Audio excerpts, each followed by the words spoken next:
Erika, I have a confession to make before we even get started today. I was looking through some old ESL textbooks yesterday, the kind they still hand out in some language schools, and I actually felt a little bit of physical pain. Only a little bit? Tony, you should see the ones I grew up with back in the Philippines. I spent literally years of my life practicing the phrase, "How do you do?" followed by the perfect response, "Fine, thank you, and you." We used to stand in a line and repeat it like a drill. And that is exactly why so many people arrive in the US or the UK and feel like they've landed on a different planet. Because if you walked into a tech office in San Francisco, or a trendy cafe in Austin, or even a casual backyard barbecue in 2026 and said, "How do you do?" people would honestly think you were about to start performing in a Victorian-era play. They might even look around for the hidden cameras. It's so true. It feels so heavy, right? Like I'm wearing a three-piece tuxedo or a ball gown just to buy a loaf of bread. But here is the thing, Tony, and I know our listeners feel this too. If I don't say those formal words, I feel like I'm being rude. In many cultures, formality equals respect. If I'm too casual, I feel like I'm failing. I totally respect that fear. But what we need to master today is a new concept. Natural is the new polite. In modern English, being overly formal actually creates social distance.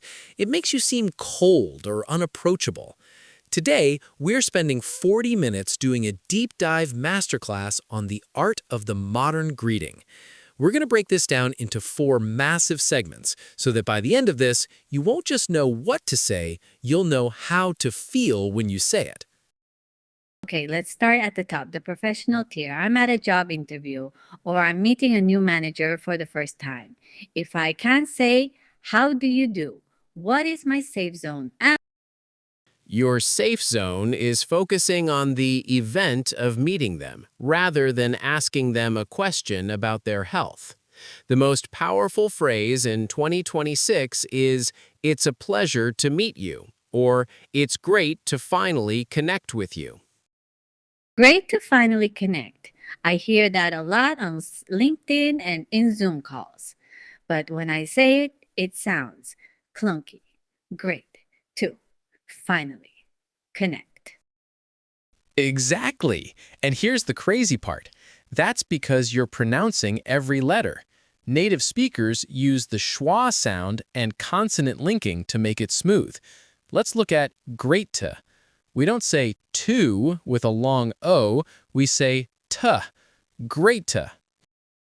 Great to, Great to connect.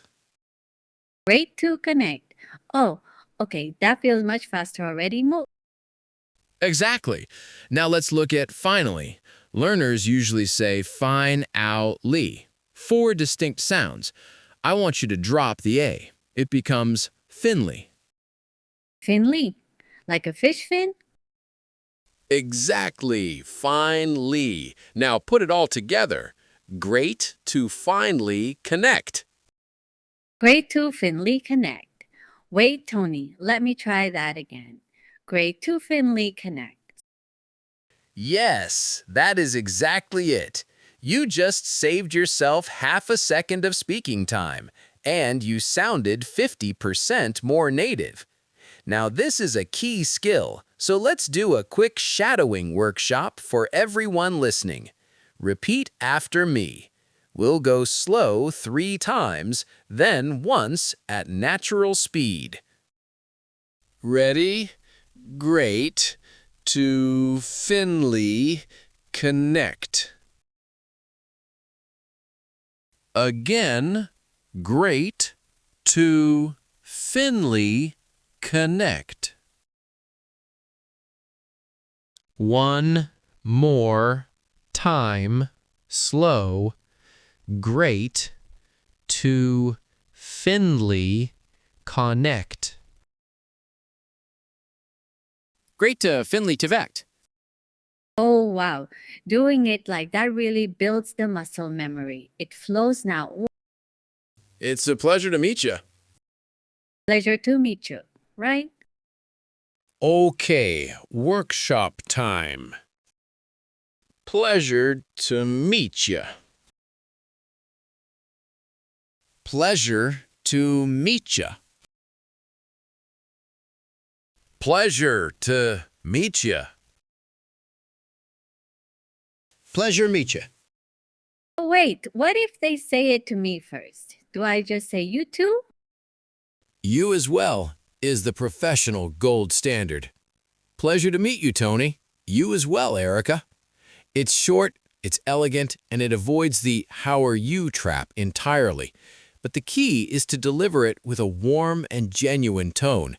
It's not just the words, it's the feeling behind them. This reminds me of a time I was at a networking event in New York. I used, it's a pleasure to meet you with everyone, and I felt so formal. Someone actually laughed and said, "Whoa, so serious." It completely threw me off. This reminds me of a time I was at a networking event in New York. I used, it's a pleasure to meet you with everyone, and I felt so formal. Someone actually laughed and said, "Whoa, so serious." It completely threw me off. Okay, let's move to the street. This is where I have my most awkward moments. My neighbor is walking his dog. He sees me and he says, "What's up, Erica?" And he just keeps walking. I start thinking, okay, what is up? My mom is visiting. I'm tired. I have a headache. By the time I start talking, he's already gone. This is the classic greeting ghosting. Here's the secret. In the US, what's up is often not a question. It is a verbal gesture. It's the same as a wave or a nod. So you're saying he doesn't actually want to know what is up? Exactly. Think of it like this. Language is all about efficiency. What is up takes time and effort. Over the decades, it got compressed. What is up became what's up, which then morphed into the super casual sup. It's not really a question anymore, it's a social signal. It's like a secret handshake that says, I see you, you're part of my tribe, and we're cool.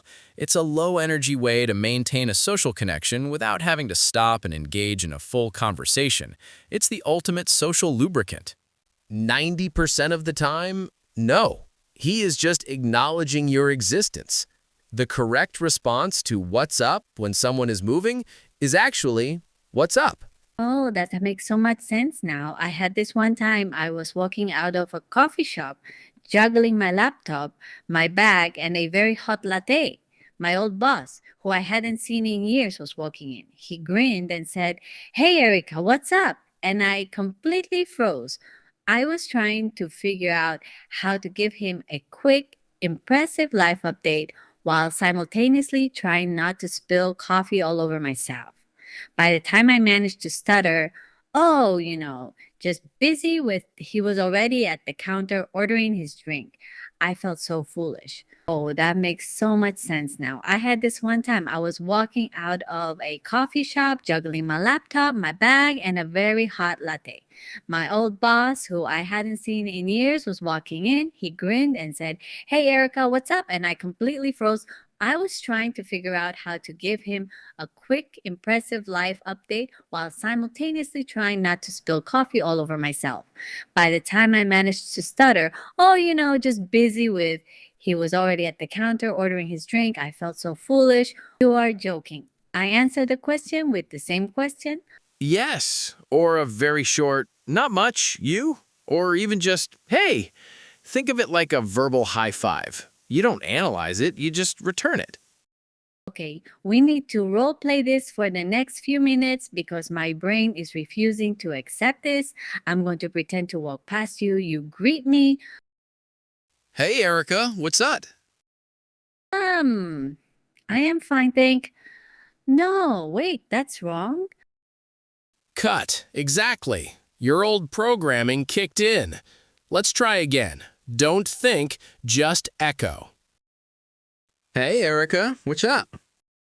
What's up? Perfect. See? I didn't stop, you didn't stop. We both felt acknowledged, and no one felt pressured to have a 10-minute conversation about their taxes. But what if we are standing still, like we're at a party and you come up to me and say, "What's up?" Then it is an invitation to talk. But even then, don't start with your problems. Start with a vibe. You say, not much, just enjoying the weekend. How about you? Or, hey, just grabbing a drink. What's new? Not much. Just enjoying the weekend. Okay, I can do that. Tony, can we talk about the pronunciation of what's up?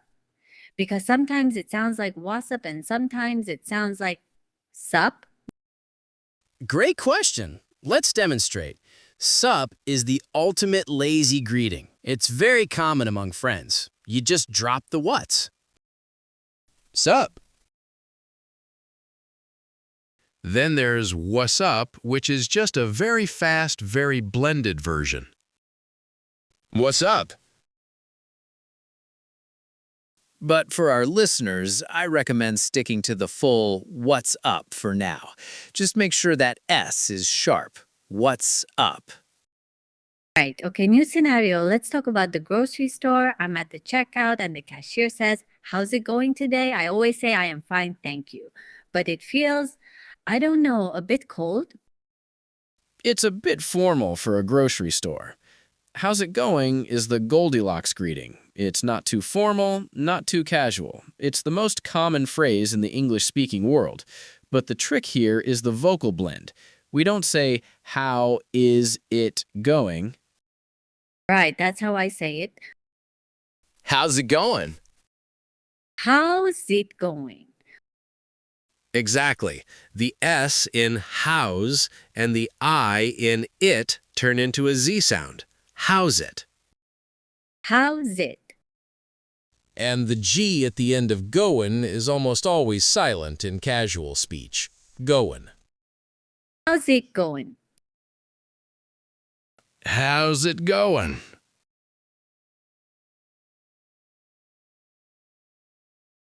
How's it going? How's it going? How's it going? Now, the response. If you say, I am fine, you sound like a robot. I want you to use one of these three. Good, you, doing well, or not bad. Doing well. I like that one. It sounds like I'm actually busy and productive. It does. And notice, I dropped the G in doing too. Doing well. It's that tiny detail that makes all the difference. Not bad is great for when you're just feeling okay. It's neutral. Good you is probably the most common. It's friendly and fast. This is a whole new world. So, my final frontier of awkwardness is friends. Tony, I notice you do something very specific when you meet friends. You don't just say hi. You say hi, then you ask a question, and then you say good to see you. It's like a three-layer thing. That is the greeting sandwich. It's a social safety net. If you just say hi and stop, there's this awkward silence where both people are waiting for the other to lead.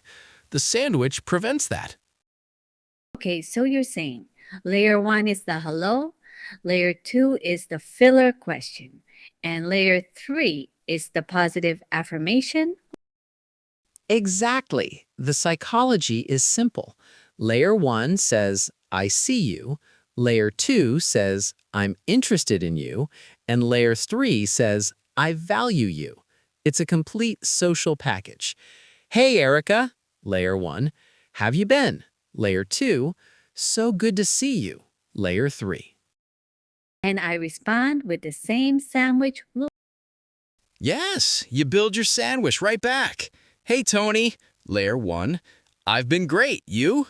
Layer 2. Good to see you too. Layer 3. Wow. When you break it down like that, it's like a script. It takes the stress out of the first 30 seconds of a conversation. It really does. And for our listeners, if you can master the greeting sandwich, you will never feel awkward at a party or a networking event again. You're providing the energy for the conversation to start. Tony, we've been talking about greetings for almost 15 minutes, and I feel like I finally understand why my neighbor keeps walking when he says, "What's up?" Knowledge is power, Erica. It really is. Listeners, if you want to stop sounding like a Victorian textbook and start sounding like a real person in 2026, subscribe to the channel. We are here every single day breaking down these social codes so you can move from surviving in English to thriving. Hit that subscribe button and turn on notifications. You don't want to miss tomorrow. We're going into the coffee shop for some real-world role play. See you then.